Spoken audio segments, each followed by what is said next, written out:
কুমিল্লার তিতাসে জুলাই শহীদদের স্মরণে আলোচনা সভা ও মিলাদ মাহফিল অনুষ্ঠিত হয়েছে। 1 জুলাই মঙ্গলবার বাদ আসর জাতীয় নাগরিক পার্টি এনসিপির বাতাকান্দিয়াস্থ তিতাস উপজেলার কার্যালয়ে এই দোয়া মাহফিল ও আলোচনা সভা অনুষ্ঠিত হয়। আলোচনা সভা ও মিলাদ মাহফিলে সভাপতিত্ব করেন জাতীয় নাগরিক পার্টি এনসিপি তিতাস উপজেলা শাখার যুগ্ম সমন্বয়ক মোহাম্মদ লুৎফর রহমান। এ সময় উপস্থিত ছিলেন এনসিপি জেলা কমিটির যুব শক্তির সদস্য আব্দুল আল মামুন, তিতাস উপজেলা শাখা এনসিপির যুগ্ম সমন্বয়ক মামুনুর রশিদ, সদস্য সাগর হাসান, সদস্য জামান মিয়া, সদস্য ওয়াসিম ইকবাল হোসেন, সদস্য সাইমন, হাবিবুর রহমান ও রাজু আহমেদ।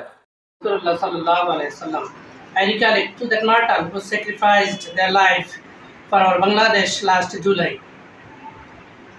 দুঃখের সাথে স্মরণ করছি আমাদের ওই শহীদদের যাদের রক্তের বিনিময়ে আজকের এই জাতীয় নাগরিক পার্টি এনসিপি কর্তৃক আয়োজিত আজকের এই মিলাদ ও দোয়া মাহফিলের সম্মানিত সদস্য এবং প্রধান অতিথিবৃন্দকে সবাইকে আন্তরিক মোবারকবাদ ও সালাম। আসলে রক্তাক্ত জুলাই এটার উদ্বোধনের কারণ এবং যাবতীয় সব কিছু আপনারা এ ব্যাপারে সব অবগত। আমাদের আর নতুন করে কোনো কিছু বলার নাই। তারপরেও আমি জাস্ট এনসিপির প্রতি আমার আকর্ষণের একটা কারণ হচ্ছে আমি 2014, 18 কিংবা 24 কোনো একটা নির্বাচনে ভোট দিতে পারি নাই।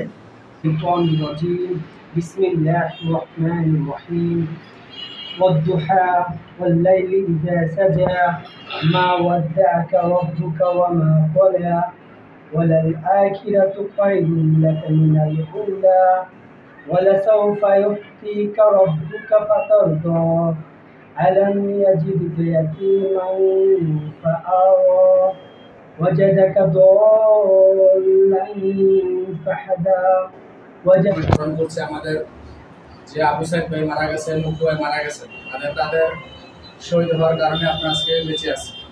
আমরা অবশ্যই এনসিপির সাথে থাকবো। আমাদের এনসিপির মার্কা আছে 7 লাখ। আপনারা জানেন যে বিগত 17 বছর আমরা অনেক অত্যাচার, জুলুম, অন্যায় অনেক কিছুই করছে আমাদের উপরে।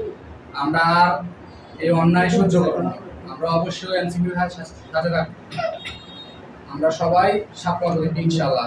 এগুলো আর যারা আহত হয়েছে তারা যেন অতি তাড়াতাড়ি সুস্থ হয়, আমরা সবাই সেই দোয়াই করব।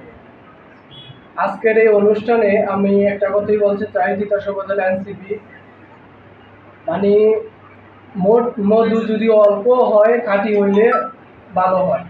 আর যদি এটার ভিতরে ভেজাল হয় তাহলে অনেক কিছু মানে অনেকগুলো মধু যদি ভেজাল হয় তাহলে এটা দিয়ে কোনো কাজে হয় না। তা আমরা আজকে এই অনুষ্ঠানে কর্মী অল্প হইলেও আমরা যদি মিলেমিশে কাজ করে তিতাস উপজেলায় ইনশাআল্লাহ। এ সময় আরো উপস্থিত ছিলেন বৈষম্য বিরোধী ছাত্র আন্দোলনের যুগ্ম আহ্বায়ক নাসমুল হাসান। আলোচনা সভা পরিচালনা করেন তিতাস উপজেলা জাতীয় নাগরিক পার্টির সদস্য মোহাম্মদ আনিসুর রহমান।